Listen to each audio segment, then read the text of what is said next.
Assalamualaikum warahmatullahi wabarakatuh. Shalom, Om Swastiastu, Namo Buddhaya, Salam Kebajikan.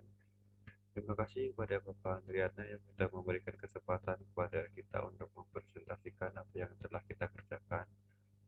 Perkenalkan, nama saya Muhammad Bayu Sigrisnya dengan NPM 20105011028 dan dua teman saya yaitu Muhammad Handoko Erdiansyah dengan NPM 2011050011009 serta Albertus Novanto Gismanto dengan NPM 20110501032. Di sini kita bertiga akan menjelaskan tentang transmisi dan kartu induk. Yang pertama-tama saya akan menjelaskan tentang apa itu transmisi. Transmisi atau penyaluran adalah penyaluran energi listrik untuk menghubungkan listrik pada suatu pembangkit listrik ke kartu induk, lalu ke kartu induk lainnya hingga didistribusikan ke rumah kita masing-masing yang nantinya akan digunakan untuk menyalakan peralatan listrik di rumah kita masing-masing. Penyaluran tenaga listrik di Indonesia pada umumnya menggunakan arus bolak-balik atau AC. Saluran transmisi dengan menggunakan sistem arus bolak-balik 3 fase merupakan sistem yang banyak digunakan. Kelebihan dari proses ini adalah mudah pembangkitannya, mudah pengubahan tegangannya, dapat menghasilkan medan magnet putar, serta daya yang disalurkan lebih besar dan nilai sesaatnya konstan. Selanjutnya adalah fungsi transmisi. Fungsi transmisi adalah sebagai berikut. Yang pertama, mentransformasikan tegangan di mana kartu induk bisa menaikkan serta menurunkan tegangan. Yang kedua, mengatur aliran listrik dari satu transmisi ke transmisi lain untuk kemudian didistribusikan kepada konsumen. Yang ketiga, mengukur dan mengawasi operasi sekaligus mengamankan sistem tenaga listrik. Yang keempat, mengatur pelayanan beban ke kartu induk lain sekaligus ke kartu distribusi.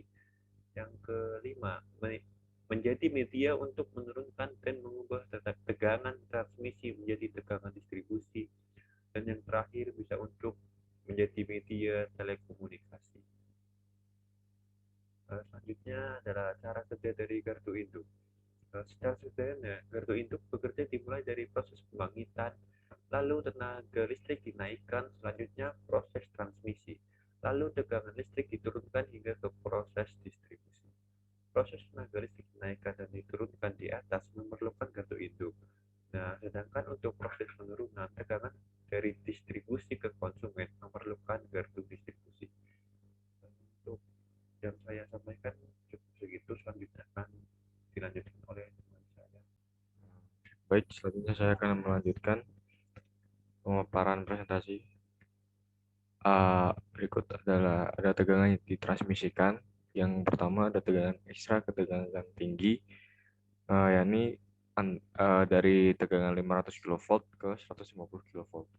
Lalu ada tegangan tinggi ke tegangan yang lebih rendah, yakni dari tegangan 150 kV ke 70 kV.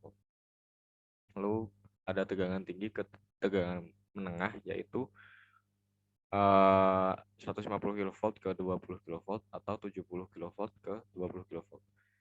Yang terakhir adalah frekuensi tetap di Indonesia itu sekitar 50 Hz.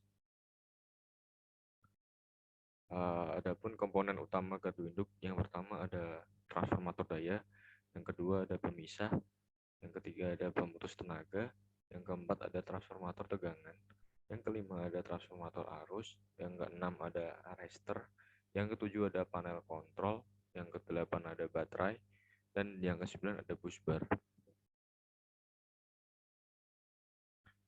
Adapun jenis gardu induk ini dibedakan berdasarkan besaran tegangan. Yang pertama, untuk gardu induk tegangan ekstra tinggi atau disingkat dengan GITET yang bisa mentransformasikan dari tegangan 275 kV hingga 500 kV. Dan yang berikutnya ada gardu induk tegangan tinggi atau GITT. Gardu ini bisa mentransformasikan tegangan 150 kV dan 770 kV. Baik, selanjutnya akan saya jelaskan kembali. Saya dari Albertus Novanto Gismanto. Untuk yang selanjutnya adalah berdasarkan pemasangan peralatan. Gardu induk pasang luar.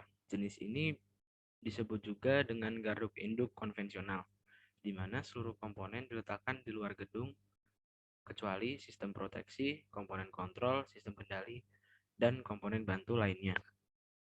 Kemudian ada gardu induk pasang dalam.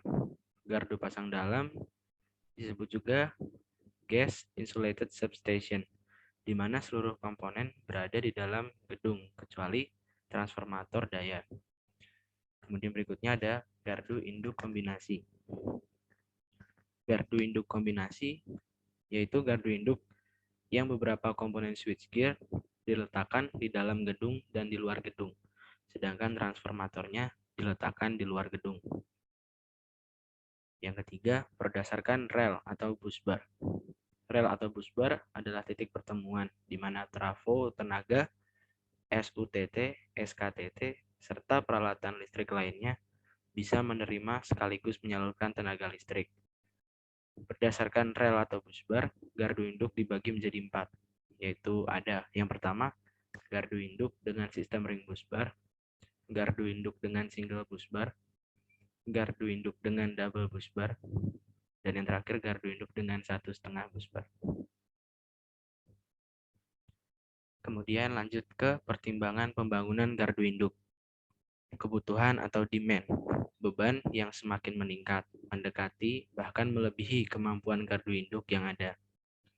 Kedua, jika kondisi gardu induk existing masih memungkinkan, biasanya cukup dilakukan uprating atau menaikkan kapasitas gardu induk yang ada, misalnya dengan melakukan penggantian dan penambahan transformator daya. Kemudian yang ketiga, adanya perluasan daerah atau wilayah, atau adanya daerah atau wilayah baru, yang pasti membutuhkan ketersediaan atau pasokan daya listrik cukup besar.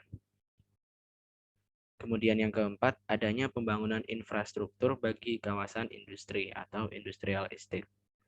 Yang kelima, proyeksi kebutuhan daya listrik untuk jangka waktu tertentu, sehingga perlu disiapkan gardu induk baru atau perluasan gardu induk. Dan yang terakhir, adanya pengembangan sistem tenaga listrik secara terpadu, misalnya pembangunan pembangkit listrik baru, sehingga dilakukan perluasan sistem penyaluran atau transmisi, tentunya dibarengi dengan pembangunan gardu induk baru atau perluasan. Sekian dari presentasi dari kelompok kami. Mohon maaf jika ada salah kata atau perbuatan. Saya akhiri. Wassalamualaikum warahmatullahi wabarakatuh.